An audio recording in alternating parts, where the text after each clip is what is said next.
This is the all-new 2019 Honda Passport, the second of its name. All right, that's really not fair because the first generation Passport was just a vulgar rebadged Isuzu Rodeo. Now, this 2019 Honda Passport now slots in a space in the gap that once didn't exist between the Pilot and the Honda CR-V. So this actually has a lot of components in common with the Pilot. Namely, it shares the same wheelbase, but the overall length is a little bit shorter. Powertrain-wise, drivetrain-wise, they are very, very similar. The all-wheel drive system got a minor amount of tweaking, as did the chassis. The drive is quite good. I'm going to tell you a little bit more about that very shortly. Now, base price for the Passport starts at $41,990 for the Sport. You do get the all-wheel drive, the V6, the transmission, all kinds of equipment, which on paper at $42K essentially seems a little expensive, but the reality is that there's a lot of value in this vehicle. So physically, I told you about the dimensions of the front end is updated, revised, if you will, over the Pilot. I do really enjoy the front end on this.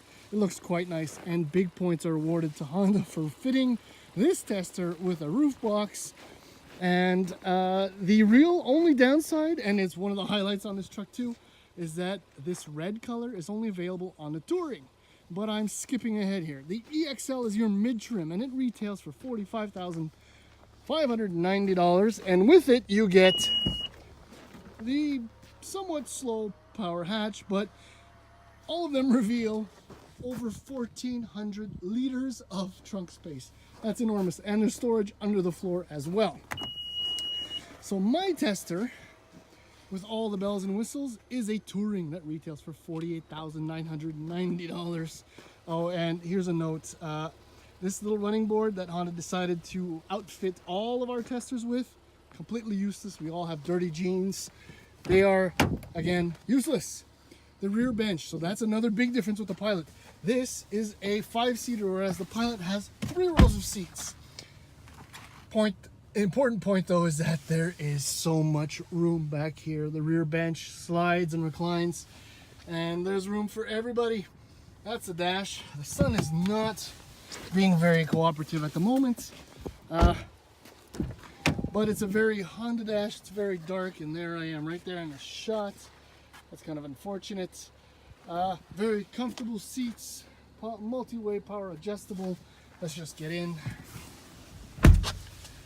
Screen, that's actual fuel economy, and I've been idling for a little while doing my video, so it was actually better than that a few minutes ago. Big screen, simple HVAC, this thing, and storage. There's a lot of junk in here because we've been driving all day, but there's room for everything and everyone, and there's a huge trunk. And to boot, as I said, it's actually pretty good to drive. Yeah, and did I mention that you can only get red in the $49,000 Touring trim? Anyhow, there's a strategy behind that, but what's important is let's go for a drive. Driving the 2019 Honda Passport is exactly as you would expect it, and it drives like a big Honda, so right off the bat, that is a definite big point in the Passport's favor. To give you an idea of the size, it's kind of a Kia Sorento overall. And the specs are very, very simple on a new Passport. 3.5 liter V6, 9-speed automatic, all-wheel drive, all thrown in for the price, which is about $41K base. We're driving the top trim Touring, which is around $48,000, which gives you a heated steering wheel, cooled seats, and a number of other fancy, luxurious features. Oh, and it's red.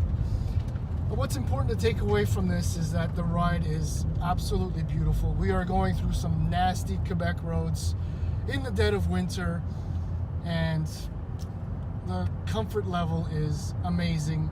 Steering is as responsive as you could possibly hope. Brakes are nice, and that 3.5 liter V6 might be quite old-ish by today's standards, but it's just as creamy, smooth, and responsive as it's always been.